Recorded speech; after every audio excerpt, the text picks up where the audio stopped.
Hello, this is Keith at Half Tracks and Honeybees, and the video today we're going to start doing a series. This is part one of this series of kind of how I restored Bertha. You can see that first shot was her in the barn, and then this shot is how she ended up. And we're going to look at a whole lot of photos today, and we'll kind of go through the journey of what I did. Now these first few photos are how I found her in the barn. A lot of parts everywhere, no engine. She was looking pretty sad at this point.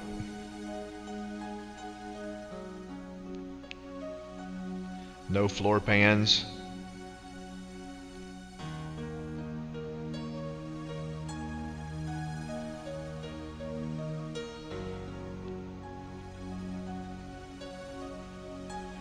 There's the little short drive shaft and the park and brake rotor. That's the winch when I found her in the tobacco barn. It looked pretty rough. That's the original engine that came out of her. It had a lot of problems, so we didn't use that one, but we did use an Israeli rebuilt engine. That one right there. And it's kind of cool. It was rebuilt in Israel for some of their half tracks and then shipped over the US when they didn't need it. You can see the data plate is in Hebrew. That's kind of cool. But that engine had never been ran. It still had the crayon marks on top of the valves when I pulled the head to check some stuff. Here we have some pieces of armor scattered around in another building. That's the battery box armor. Miscellaneous lights, and that's the side curtain armor with the pistol ports. There's some door hardware. Generator on the second shelf, starter on the bottom. There's some spare drive sprockets.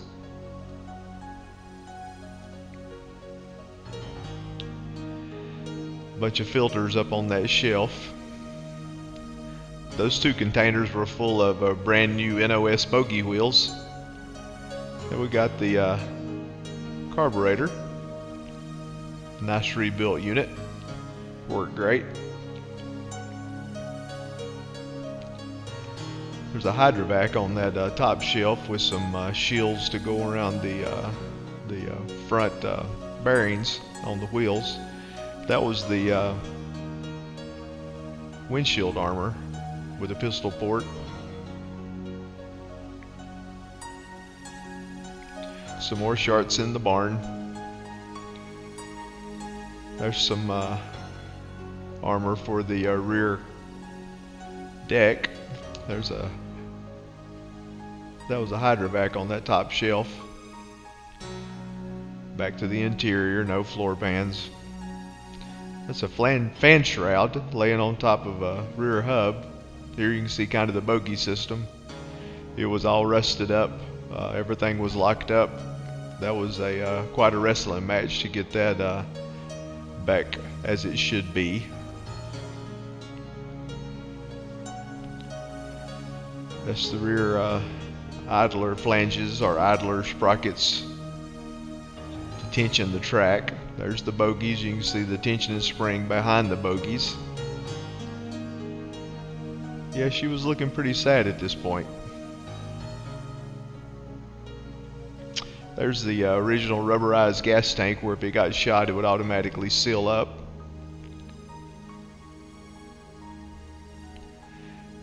The engine compartment.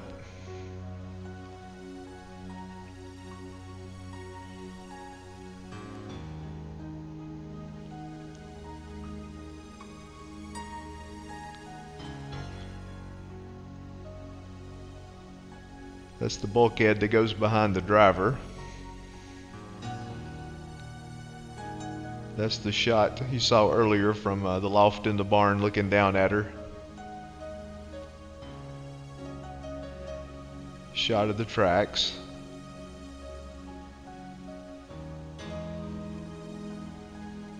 They were brand new NOS tracks, but they were made in '72, so they were about 50 years old. These next few shots are just showing I had to add a lean-to onto the side of my shop before I ever started working on Bertha because I didn't have enough room in the shop to do what I needed to do. I needed a place to put the tractor.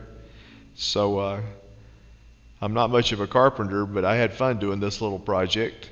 Cleaned off a little area, put some gravel down,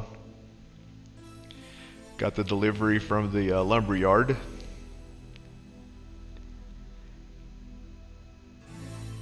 Measured out the corners. Got my saw set up.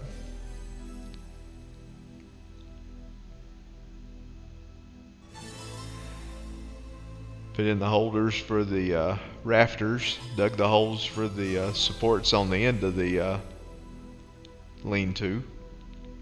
Made sure my corners were straight. Put in the 4x4s. Got those nice and straight and cemented in.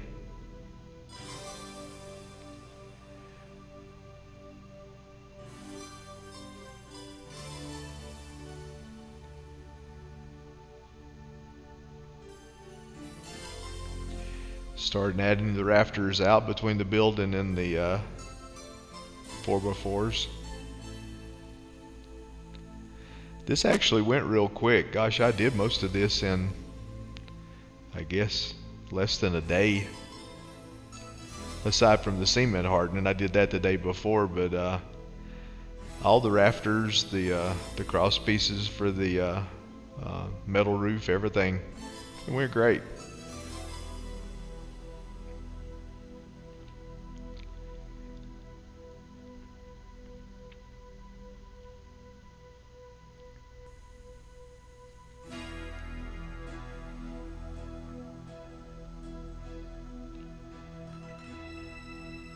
Don't worry, we'll get onto the half track here in a minute. That's the bottom side after I got the metal on the roof. It actually worked out pretty nice. It was a good place to put the tractor and the gator for a while, and plus I was able to store some of the parts you'll see later. I needed somewhere to put some stuff that we transported over from the guy that owned the half track to start with. He had purchased quite a few parts. He didn't really do a whole lot with the project. Here you can see my little Ranger loaded up with what was several loads of parts that we moved from where Bertha was stored over to the house. Later on you'll see my poor little Ranger loaded up, plus pulling a trailer that was too big. There you can see a lot of the armor pieces. That's the front louvers. Go over the radiator. That's a little shelf I built for my spare parts. I needed some way to organize all the stuff. So we got a nice clean shot to put her in.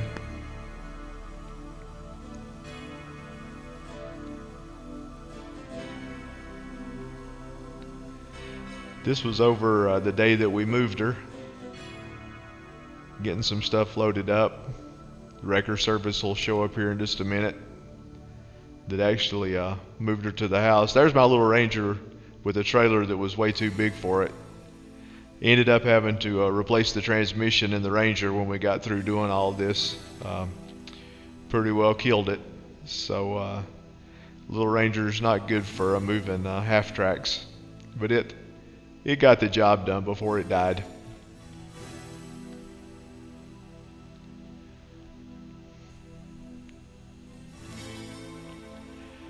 Just some more shots in the barn. The tow truck driver, he was a real nice fella. He was very interested in the project and excited to help us out.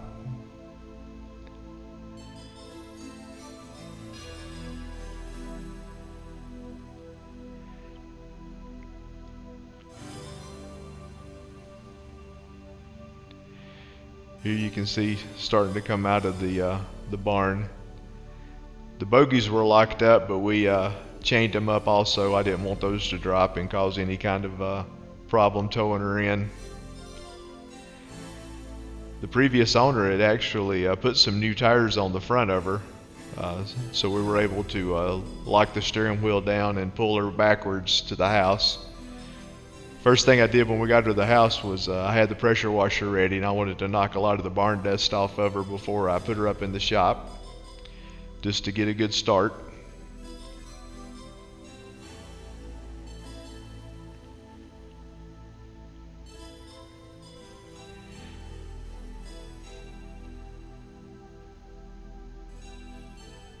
Yeah, she looked pretty poor at this point. You can see the bogies, the chain's off of them there, but they're still locked up tight. They should be dropped down, but they were locked up so tight they didn't drop. There's another good shot. A lot of work to do there. Okay, here she is once we backed her in the shop. So that's kind of what I started with.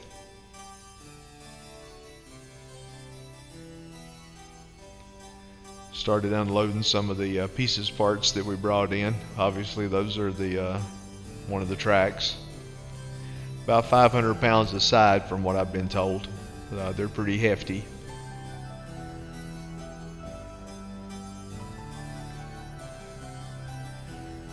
There's my poor little Ranger again, kind of squatted down in the back.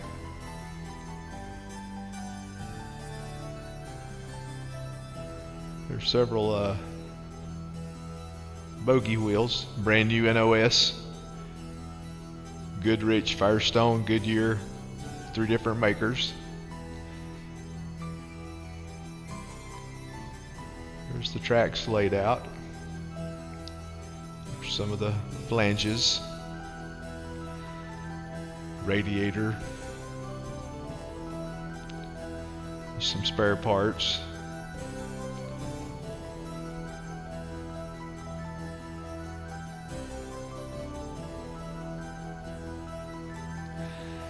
Lots of brake clean and Mountain Dews and nabs. It took all that to do this project.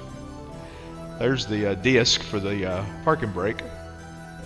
Kind of cool for a 1941 to have a disc brake. There's a carburetor kit.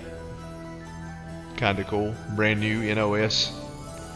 Packed in October of 43. All of these NOS parts that I got were very cool.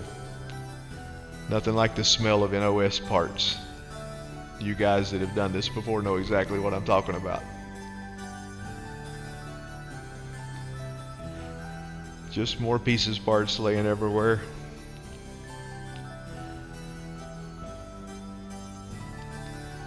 Armor and bogies sitting beside of my 64 Fairlane. That's a granny. That's the radiator. You can see the little window down in the corner where the drive shaft for the winch runs through. That's kind of cool if you want to back up and stop it for a second. That's kind of neat that it's got a little window in the radiator for the drive shaft. Had to buy some 3/4 inch sockets. Had a tree to fall after I put the lean-to on. I'm glad it missed.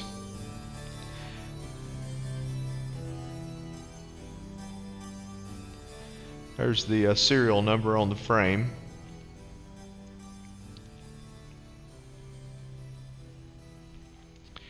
Here we are back for more goodies. The engine was sitting on that little trailer, so it had flat tires. We had to pull it out with the tractor. That's a nice lump. That's probably about 1,500 pounds, just the engine.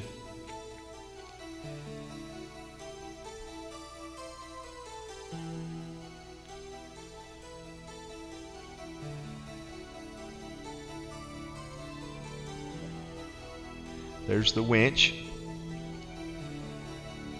There's the old engine.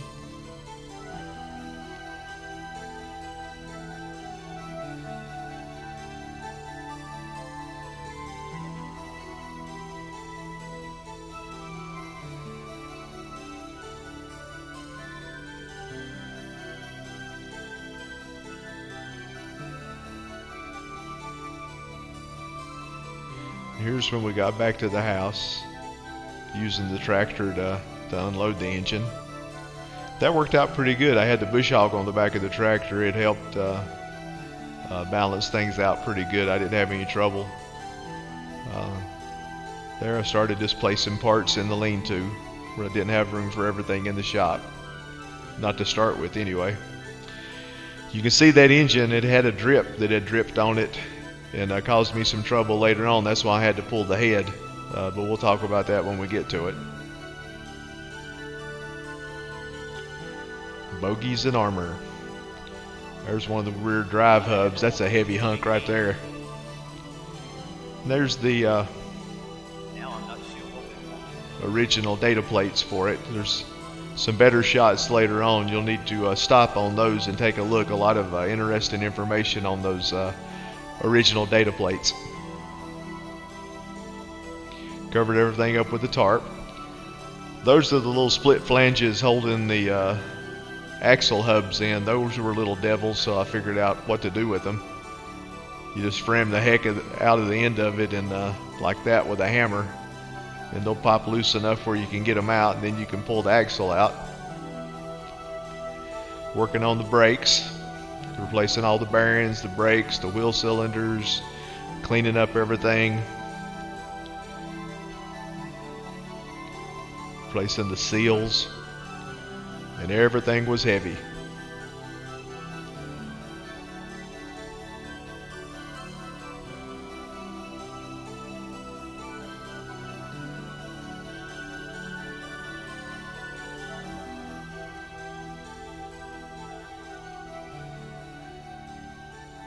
Those are some heavy little hubs right there.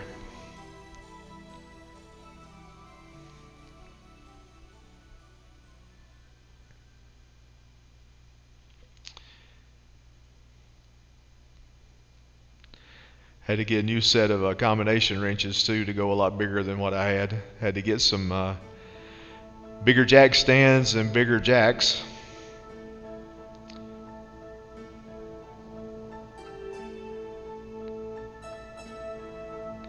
There was a lot of difference working on old cars versus working on this thing.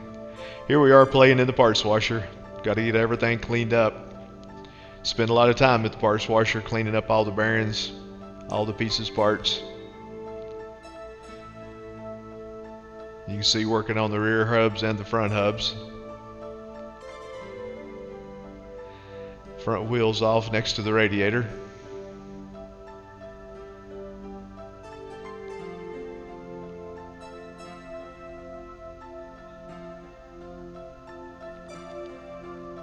See, I had a little cleanup to do there. It's on the top of one of the front wheels. There's one of the wheel cylinders. It was needing of a little attention. I put the ends on the my lean-to to keep the dust and all from blowing in there. That was a big help.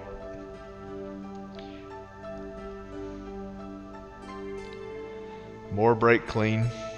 I went through several cases of that stuff. Big brake shoe.